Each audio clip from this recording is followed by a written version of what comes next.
کہتے ہیں خدا آیا نہیں ہے، خدا ہمیشہ سے ہے. ہم اسے میتھمیٹیکلی ثابت کرتے ہیں.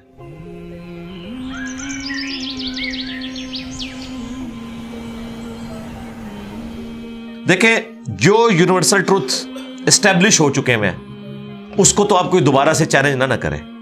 یعنی یہ یونیورسل ٹروتھ ہے کہ 2 + 2 = 4. ٹھیک ہے، اب اسے کوئی 5 یا 3 بنانے کی کوشش کرے تو ظلم پر مبنی کام کر رہا ہے. آپ دوبارہ سے ویل بھی انوینٹ کر لیں تب بھی یہ میتھمیٹیکل ایکویشن تو اپنی جگہ رہے گی. بالکل اس طریقے سے یہ چیز اسٹیبلش ہو چکی ہے کہ کائنات پہلے نہیں تھی تو آئی ہے.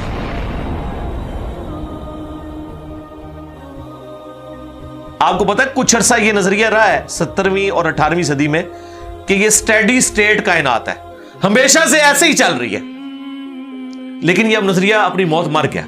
ہم جس ایرا میں بیٹھے ہیں نا، یہ نظریہ ختم ہو چکا ہوا ہے.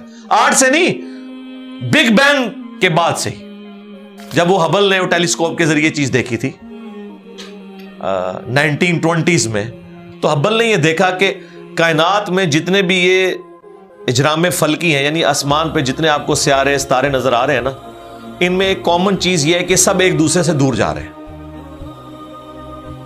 اور اس کے لیے اس نے اسپیکٹرم جب ڈرا کیا، اسپیکٹرم جب گریجولی کسی چیز کا لائٹ کا اسپیکٹرم ریڈ کی طرف شفٹ ہو، اٹ مینز کہ وہ آپ سے دور جا رہی ہے. تو یہ چیز لاجیکل تھی کہ جب یہ دور جا رہی ہے تو اس کو ٹائم میں ریورس کیا جائے تو کسی ایک جگہ سے شروع ہی ہو. یعنی میں ہاتھ میں کچھ بالز پکڑوں اور انہیں یوں پھینکوں، سارے ایک دوسرے سے دور جائیں گے. اور یہ ایک یونیورسل ٹروتھ ہے کہ یہ دور اس لیے جا رہے ہیں کہ کہیں ایک جگہ سے یہ سٹارٹ ہوئے تھے. یہ تو ایک نیچرل چیز ہے. اچھا، انہوں نے کہا کہ اگر ہم ٹائم کو ریورس کریں اور ایسے پوائنٹ پہ پہنچ جائیں کہ جہاں سے یہ چیز سٹارٹ ہوئی تھی، تو اس کو سائنٹسٹ نے نام دیا کہ وہ ایک ایسا پوائنٹ تھا کہ جس کی ڈینسٹی انفینٹ تھی، نہ ختم ہونے والی، اور والیوم 0 تھا. والیوم 0 ہے اور ڈینسٹی انفینٹ ہے. اٹ مینز کریشن ایکس نہیں لو، عدم محض سے وجود، کچھ نہیں تھا تو یہ ہو گیا. اور پھر وہ کہتے ہیں کہ یہ جو بگ بینگ ہوا ہے، اس بگ بینگ کے بعد اگر 1 سیکنڈ کے ٹریلین حصے کے اندر بھی ذرا سی ڈسٹربنس آتی تو یہ کائنات وجود میں نہیں آ سکتی تھی. اور یہ تو صرف وجود میں آنے کی بات ہے. پھر جو billions of fine tunings planet earth کے اوپر موجود ہیں، ہر سیارے کے اعتبار سے ہیں، زمین کا سورج سے فاصلہ، پھر ان کی گریویٹیشنل فورس، ان کی موومنٹ، سپیڈ، یہ تو ایک پوری ایک سمجھ لیں ایک ایسی فیلڈ ہے جس میں انسان جا کے گم ہو جاتا ہے. ان ساری چیزوں کو کنسیڈر کر کے اسٹیڈی سٹیٹ کائنات کی تھیوری تو ہوگی ختم اور بگ بینگ ہوگی اسٹیبلش. اب یہ تو ثابت ہو گیا کہ کریشن ایکس نہیں لو ہوئی ہے، یعنی انسان یا کائنات یہ پیدا ہوئے ہیں. پرابلم تب تھی آپ کے لیے جب آپ یہ مانتے کہ یہ بھی ہمیشہ سے ہیں، ہمیشہ سے انسان پیدا ہو رہے ہیں اور دوسرا اینڈ کوئی نہیں ہے. یہ تو مسئلہ حل کر دیا آپ کا سائنس نے. ان کا نہیں، کریشن تو ہوئی ہے. اب اس کا کریٹر ہے یا نہیں ہے، اس کے اوپر وہ آ کے بات کرتا ہے. اب یہ جو فائن ٹیوننگز ہیں، ان کو سمجھنے کے لیے اتنے دماغ کی ضرورت ہے، اتنے برینز کی ضرورت ہے. ڈی این اے کی سٹرکچر کو سمجھنے کے لیے، اس ہارمونی کو سمجھنے کے لیے، بنانے کے لیے نہیں سرکار. اتنے برینز لگ جائیں. آج تک ہم ڈسکوریز ہی کر رہے ہیں. یہ جتنے ہم چیزیں دریافت کرتے ہیں نا، وہ ہم قانون قدرت دریافت کرتے ہیں. یعنی اگر ہم نے یہ چیز ایکسپلور کر لی ہے کہ سورج مشرق سے نکلتا ہے، مغرب میں غروب ہوتا ہے ود رسپیکٹ ٹو زمین، ویسے تو غروب ہوتا ہی نہیں ہے نا، نکلتا ہے. تو یہ ایک فزیکل فینومینا ہے جو ہم نے ڈسکور کیا ہے. اس فینومینا نے سورج کو پیدا نہیں کیا. یہ کریٹر آف سن تو نہیں ہے، یہ اگر آپ کو پتا چل گیا. انڈے میں سے چوزا نکلتا ہے اور چوزا اتنے عرصے کے لیے انڈے کو آپ گرمائش میں رکھتے ہیں 22 دن کے لیے مرغی کے نیچے یا کسی مشین میں. تو اس انفارمیشن نے چوزے کو پیدا نہیں کیا، بلکہ یہ چوزے کے پیدا ہونے کے بارے میں انفارمیشن ہے. آپ اس کے اندر مزید چلے جائیں، جتنا ڈیپ ڈگ کرتے جائیں، الٹیمیٹلی آپ کی ایک انفارمیشن ایڈ ہوگی. یہ نہیں ہوگا کہ آپ کو یہ پتا چل جائے کہ اس نے پیدا کیا. وہ تو مرغی کو خود نہیں پتا جو پیدا کرنے والی ہے.